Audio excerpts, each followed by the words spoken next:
Well,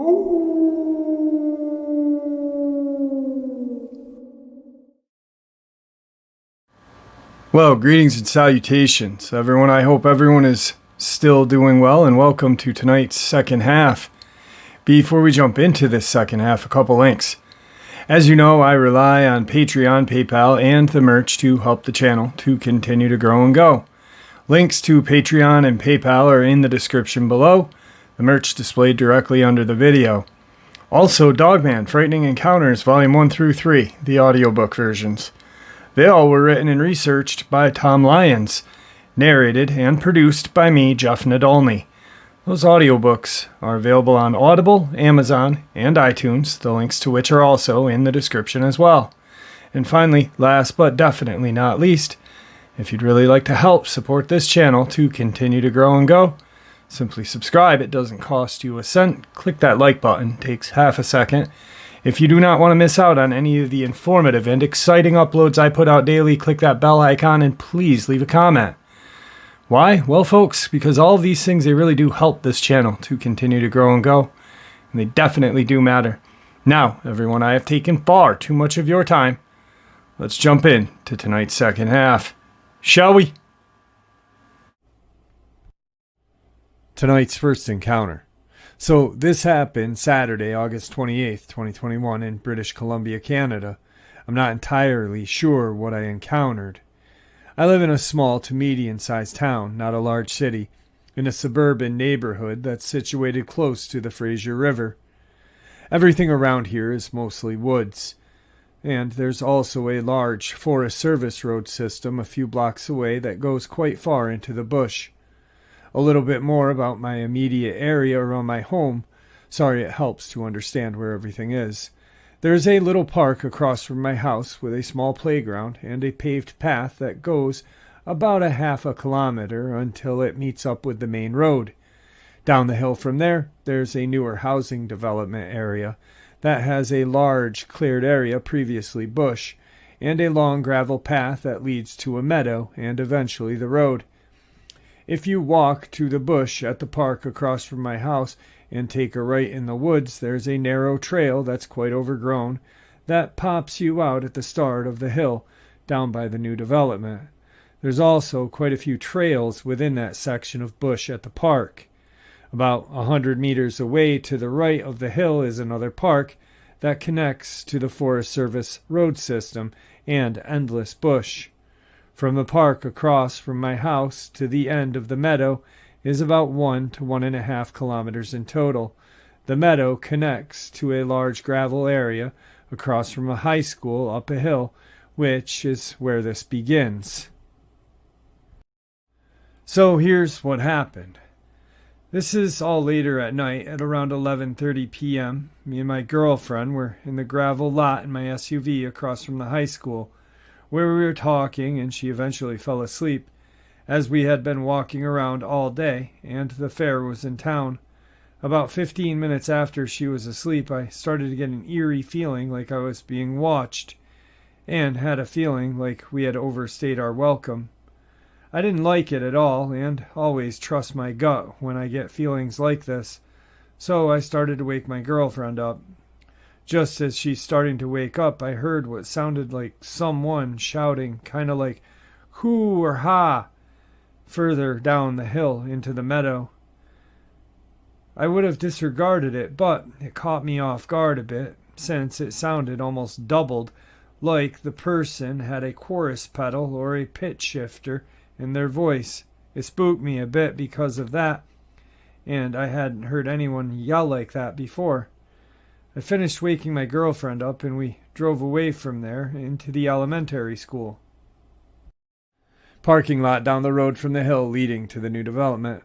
I told her what happened, and we joked about it being spooky and whatnot.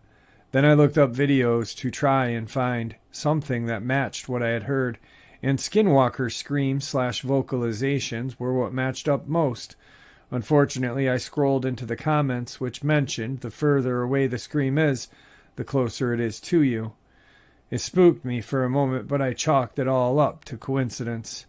For fun, we decided to drive down the hill to the new development, as it's dark and spooky. It has woods on one side where the park is, and has a gravel turnaround for vehicles with a gate at the end where the gravel path starts. As we were going down the hill near the top, I got a very strange and uneasy feeling, almost like a slight panicked feeling. But it went away shortly after we got to the bottom of the hill. My girlfriend said she had gotten the feeling as well, so we decided to turn around on the side street and leave.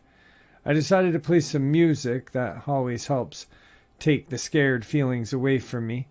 The Doom Eternal soundtrack, specifically Super Gore Nest, and put the pedal to the metal on the accelerator while going up the hill to make me feel more comfortable and like nothing could touch me. We were about 3/4 of the way up the hill, and feeling came back and hit us full force. The closer we got to the top where the trail comes out of, the stronger it got. The only way I can describe it is pure terror. It wasn't fear or dread, it was terror. We both had a physical reaction to it. We got intense chills, and we could feel the goosebumps on our skin all over our body. We both started getting choked up and teary-eyed, and I became short of breath for a moment. I must have gone from 60 kilometers an hour up the hill to 80 after cresting it, and it felt like if we had stopped, we surely were going to die. It was the most terrifying experience either of us have ever had, and we didn't even see anything. I've driven past many animals at night, from deer to bear to coyote, etc.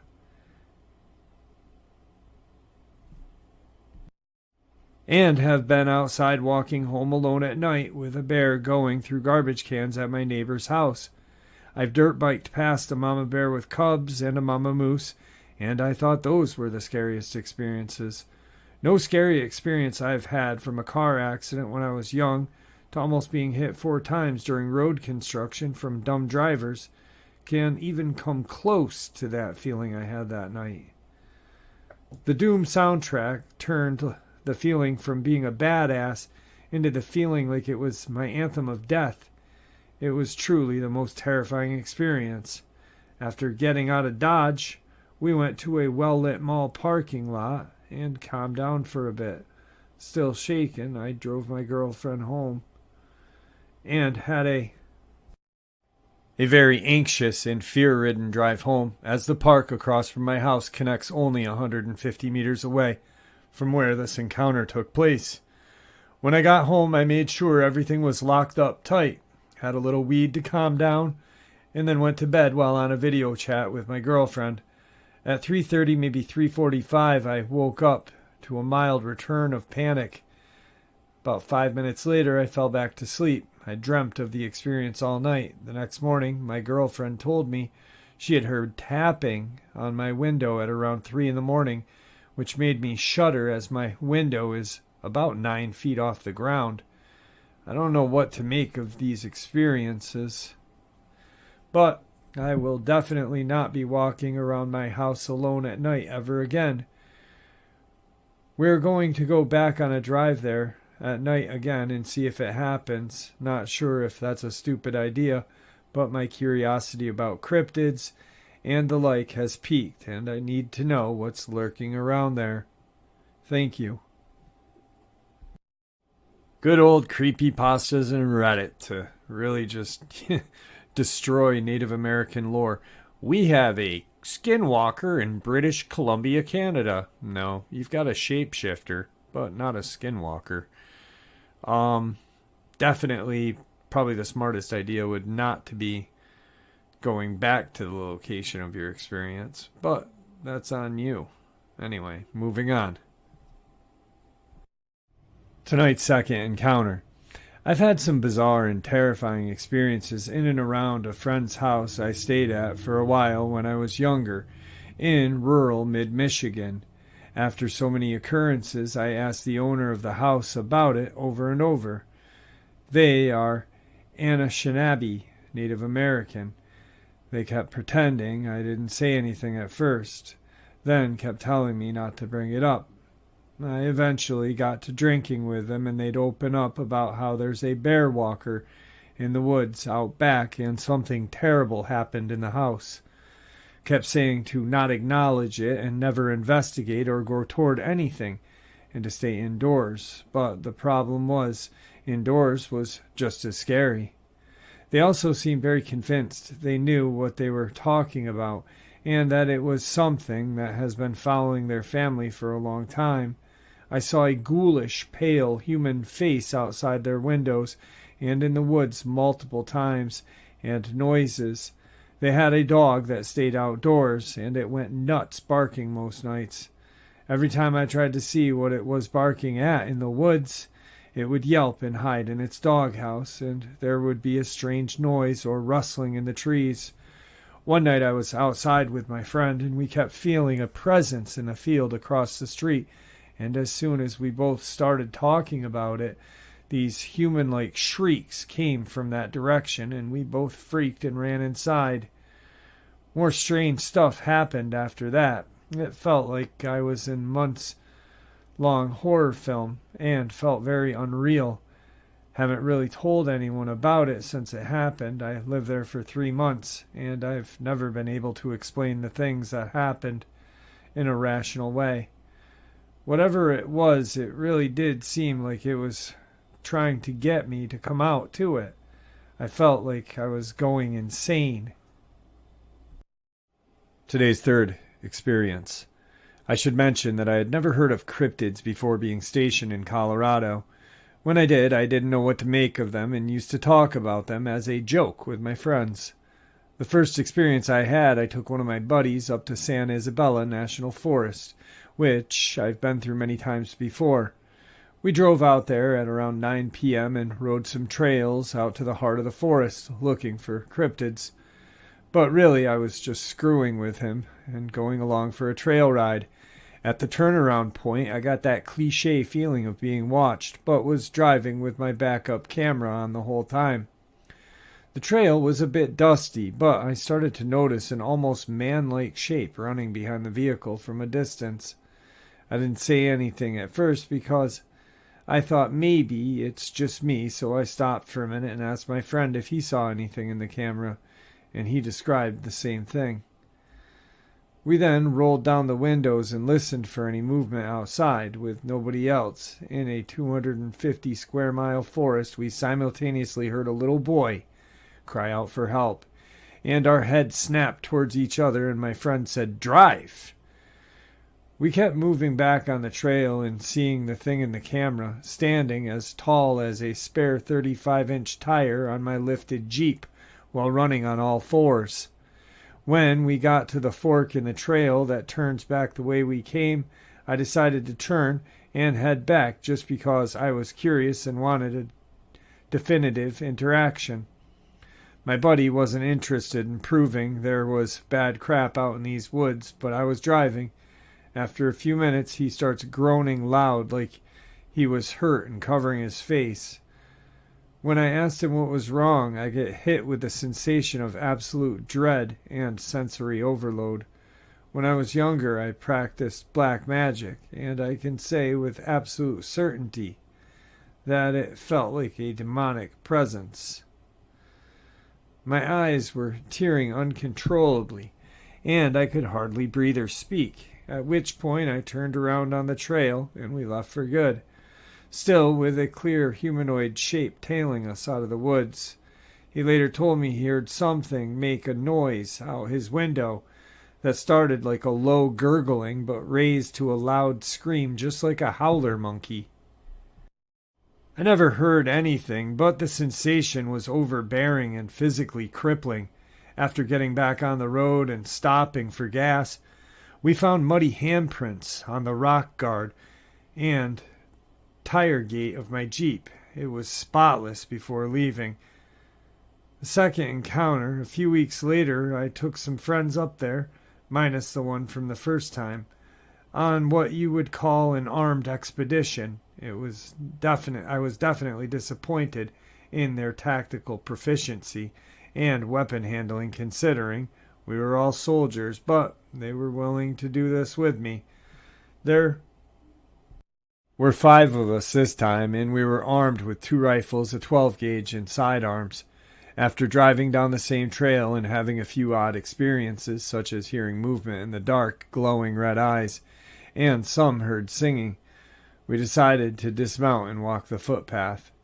This is around October and early for snow, but OFC, as we get out of the vehicle, it starts snowing, almost a whiteout. Maybe 50 meters down the trail, we hear the movement of something really big on our right side in the trees, and to me it sounded like it could only be a moose. One of the guys found a stick teepee off the trail, and we checked it out for a bit. There were some other weird bundles of sticks tied to the tree branches, but we kept moving. One guy in our group, who wasn't convinced and thought these creatures were just BS, tried to be Mr. Hardass and walked ahead of the group with just my 12 gauge and no flashlight. When I hear the movement in the woods again, I call everyone into a circle in case we get charged by the bull moose. He starts yelling, "WTF is that? Give me some light." And we shine a handheld spotlight in the direction he's holding the shotgun. He tells us to go back, to hurry, never lowering his weapon. I pretty much had to herd him back, watching all directions, and a few times situating ourselves for a confrontation as we heard noises and more movement from something tearing through the trees, circling us from multiple directions. When we made it out of the woods and began mounting back into the Jeep, he told me what he had seen. This tall, pale, skinny creature just sitting there ahead of us on the trail. He said it had some kind of thin, shaggy hair on its head, and he thought it was a log till it turned its head and looked right at him in the light. We heard a few scant screams from the woods, but it departed. After these two, I took a few more trips out there in similar armed groups. But aside from the similar noises and other things like sounds of chains jingling and some responses to our whistling, there were no other interactions. When I would whistle, the woods nearby would whistle back. I want to continue studying these creatures, though I'm back in Florida now. I'm hoping to find some here. Tonight's final encounter. I'm in college, and me and 7 of my friends from school went on a backpacking trip. We had 2 experienced leaders. We drove to Zaleski State Forest, which is in the Appalachian region of Ohio. It was early April, and it was cold, and everything was still dead from the winter. After hiking miles into the forest, we set up camp at the backpacking campsite, and there were a couple other groups of people as well. A few of them were friendly older couples, and then 2 college-age girls. Everyone was pretty spread out from each other. We set up camp further away from everyone else. I have always been able to sense energies of places, and the energy in this area was not great. It was almost spooky. Each of us had individual one-person tents, and we formed kind of a cluster in the site, with my tent being in the back, so no one was behind me. Our cluster was also right next to the forest because this backpacking site was like a big cleared-off square in the middle of the trees. Fast forward, I'm dead asleep at 2 in the morning, and I wake up to leaves crunching right behind my tent. I hear footsteps walking in circles around my tent. Then they had a sort of heaviness to them that couldn't be a deer or a dog. Also, it sounded like it was bipedal. I can't make this up. This creature was circling my tent for a long period of time, slowly creeping up to the side of my tent and then just stopping for periods of time, and then would move on to walking around the rest of our tent cluster. I could hear a human-like breathing from a mouth when it was close to my tent, like a light sort of heaving. I was shaking, too scared to unzip my tent and investigate. I kid you not. This occurred for hours, and it seemed I was the only one awake. Out of nowhere, I see an illuminated light shape from my tent. Although I couldn't tell what it was from inside the tent, because it was all zipped up. It was like a warm glow. I may have assumed it was someone's flashlight, except no one was moving. I was paralyzed with fear. I simply couldn't believe it was an animal. At some point, I fell asleep due to sheer exhaustion, but I could hear the heavy footsteps circling until I did. In the morning, I questioned my fellow campers about it, and my leader adamantly and honestly admitted she had heard the footsteps and noises as well. Admitting it was bizarre, and she would have investigated had she not been so groggy. One of the boys in the group said he also noticed the light that came on, but thought it was someone else. Not a single person in the group went up to go to the restrooms or turned a flashlight on that night. I've heard things about the Appalachian regions being creepy and bizarre, and now I believe it. Alright folks, I hope you all enjoyed tonight's second half as much as I enjoyed sharing it with you. I can tell you one thing, they were some very horrifying encounters. Something about the Appalachian region, just hearing encounters from that region terrifies me. You know, it's such a beautiful place, and it reminds me a lot of the Adirondacks. You know, the mountains, the seasons changing, but there's just something dark about the Appalachian region, and it really does haunt the people that live there. Yet those folk that do live there are some of the nicest people that I've ever met. But they are haunted by this just supernatural presence of almost evil. I don't know. Anyway, guys, thank you for supporting this channel. You guys are what makes this channel special. With that being said, please stay safe, happy, healthy, and ever vigilant. Please keep an eye on your family, your friends. It's up to us to keep them informed. We can't really keep them safe because what are we going to do? Put ourselves between us and the Dogman, us and the Bigfoot, us and whatever? We can just let them know what we know. And it's up to them to accept it or throw it in the garbage. With that being said, God bless you all.